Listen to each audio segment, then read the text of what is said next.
All right. I want to tell you, yesterday I saw something that was one of the most horrifying things I have ever seen because I am a visual guy. I just wrote a book on propaganda, and I saw something I thought I would never see. Now, the left and the media has told Donald Trump over and over again to turn down his rhetoric. I have to tell you, one of the reasons why I think Donald Trump is doing so well is because he's become a happy warrior. He's not engaging in the kind of rhetoric that gets people killed. Okay. But they continue to say he's got to turn down the rhetoric. He's going to get somebody killed. Well, they are doing so poorly in the polls. You can tell the wheels are coming off of that campaign at record speed. Okay. Because of things like this, I want to play the full statement coming from Kamala Harris and show you why this is so bad and different than everything else that you have seen. So yesterday we learned that Donald Trump's former chief of staff, John Kelly, a retired four-star general, confirmed that while Donald Trump was president, he said he wanted generals like Adolf Hitler had. Donald Trump said that because he does not want a military that is loyal to the United States Constitution. He wants a military that is loyal to him. Stop. Okay. Let's just dissect this for a second. Just what she's saying. We'll get to the rest in a minute. What she's saying is that General Kelly, a guy who I believe Trump fired, so has a bone with Donald Trump. They don't like each other at all. Experienced this and is just now, a week and a half before this election, decided to come out with this statement. Believable? No, not in my opinion. These generals were not loyal to the president of the United States. They take an oath to be loyal to the Constitution of the United States, and they can reject anything the president says if it goes against the Constitution. In fact, we are one of the only countries that insists on loyalty to the Constitution and insists there's no such thing as I was only following orders. Because in our military, you have the responsibility to stand up, to know the Constitution, know what you're fighting for, know what's going on, and stand against it. But you don't sabotage. Now, Kelly, if that actually happened, Kelly is discrediting himself from the beginning. Because if that had happened, he should have gone in front of the American people immediately. But he didn't. So I don't believe this in the first place because I don't believe General Kelly's word. I just don't. Now, did you notice what she said? That General Kelly said, and there's no corroborating evidence of this. If anything was said like this, I would believe that Donald Trump did not say like Hitler had. I would say he was wondering why the military wasn't following his commands. And if it was unconstitutional, then they should have said something that it was unconstitutional. But that's not Hitler. That is following the commander-in-chief. And in Donald Trump's case, something happened in his first term that I've never seen before. They were sabotaging him. He would say, we're going this way with our foreign policy, and the State Department and generals in the Pentagon were sabotaging that.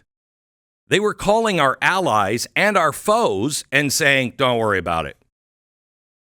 That's not been done before.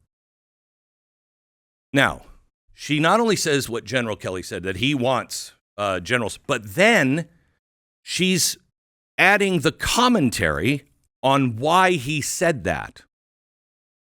She said, he said that because he wanted people to disregard the Constitution, not loyal to the Constitution, but loyal to him. Now, is that a fact? Even if the first part of that statement is true, how do you assign his thoughts and feelings? Because Donald Trump would have denied, even if it was true, he would have denied he said that. We know it's not true, or at least I strongly suspect it's not true. And Donald Trump would know that wouldn't be a good thing, so he would never say, well, this is why. So she's mixing fact with opinion. And I'll tell you why that's so dangerous in this case here in just a second. Go ahead. Military that is loyal to him. He wants a military who will be loyal to him personally. One that will obey his orders even when he tells them to break the law or abandon their oath to the Constitution. Stop. When has he ever said he was president before? You could have gotten away with this, with Hillary. But we've seen him for 4 years. When has he ever said, break your oath to the Constitution? Go get citizens and round them up. He's never said that, ever. If you know the truth about January 6th, he was the guy saying you should have troops if you need. Get the National Guard. I'm telling you, this is January 4th, I'm telling you, I think you need the National Guard there at the Capitol building. Now, at first they said that he never said that until it was proven. And then they turned that into, see, he wanted military to help out. Yet, not to help out the bad guys. Why would he be suggesting that to Nancy Pelosi? Not to help out the bad guys, but to protect the Constitution and our social order. So they try to have it both ways. She's treading very dangerous territory here. Listen. Abandon their oath to the Constitution of the United States. In just the past week, Donald Trump has repeatedly called his fellow Americans the enemy from within, and even said that he would use the... What does he mean by that? The enemy from within. Well, you know who else said that? Abraham Lincoln. Abraham Lincoln. In fact, let me quote Abraham Lincoln, because I just looked it up today for something in my journal. If a country founded on the principle as pure as freedom can be destroyed, it will be through suicide. That's the enemy within. And quite honestly, in some ways, that's all of us, because we have forgotten who we are. And one reason is because the enemy within has failed to teach us who we are, and in fact, has changed our history so much that our kids are confused. They have no idea who an enemy is because they think the government itself, our Constitution, is a triggering document, and the enemy itself is the government. I think we could all agree, even the left, because they may say, I'm the enemy within. We can all agree that there are forces in this country that would like to tear us apart. There are those in America, both left and right, who actually believe in the Bill of Rights, that do not want to tear us apart. That is not the enemy within. Even if we disagree how we get there, how we return to the Bill of Rights, even if we disagree, if we agree with the Bill of Rights, you're on the right side. Go ahead. From within. And even said that he would use the United States military to go after American citizens. Stop. Why did he say that? He didn't say go after American citizens. If the country is on fire, this is what he said on January 4th. If there is a riot, we have to put it down. So use the National Guard. And if it's so big, use the military if you have to. Okay? Now, Does that cross posse comitatus? I'm not sure. But you know who will fight against posse comitatus? Who say, you can't do that, Mr. President? Anyone who reveres the Constitution. Because our military has to obey, they've sworn an oath to the Constitution. And I think those guys are the only ones. I'm talking about the actual soldiers, not the people high up at the Pentagon. Those are the only people that actually look at their oath and take it as a sacred oath. Go ahead. Citizens. And let's be clear about who he considers to be the enemy from within. Anyone who refuses to bend a knee or dares to criticize him. It's a lie. Stop. It's a lie. I got to tell you, he has been around and spoken openly to and would just like to be treated with respect. I'm thinking about the black journalist in Chicago. He went to talk to them openly. He wasn't hostile to them. They came out of the chute hostile. Now, who is the one that is trying to put Elon Musk possibly behind bars? They are now saying that Elon Musk may need to go to federal prison. He was the darling of the left until he began to disagree with them. Who else is trying to put people in jail merely for disagreeing with them? Well, Donald Trump. Gabby Giffords, she was called a Russian asset. Oh, not called Gabby Giffords. Sorry, Tulsi Gabbard. I don't know why I keep calling her Gabby Giffords. The names, the last name. Tulsi Gabbard. She's an enemy now that was working for the Russians.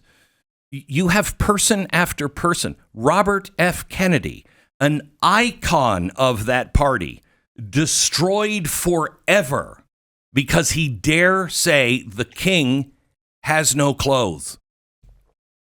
So which one is trying to destroy their enemies? Which one? It's clear. Can we also discuss how much of a lie this is that she's saying? There was a conversation they're referring to where he said the problem is the enemy within, and we may need to use the National Guard or maybe even the military. She's saying it's people who disagree with him, judges, lawyers. She lists several examples there of people that he's going to target in this way. The conversation is clear. What they are talking about is people who cause chaos across the country on election day. Maria Bartiromo brings up, hey, what happens if the left causes all sorts of chaos if you win? He says they're talking about murderers, rapists, terrorists that have come across the border. He says those people are bad, but I think maybe the bigger problem are the radical left lunatics who might do that stuff here, and we might need to bring the National Guard. He's not talking about everyone who disagrees with him. He's talking about people who are trying to overthrow the government on election day. Again, this thing that the left has been saying they didn't want all of this time. Right. Now, these are the same people. Kamala Harris is the one who fought for the riots on the streets for BLM. She supported it and said they shouldn't stop, and they should never stop even after the election.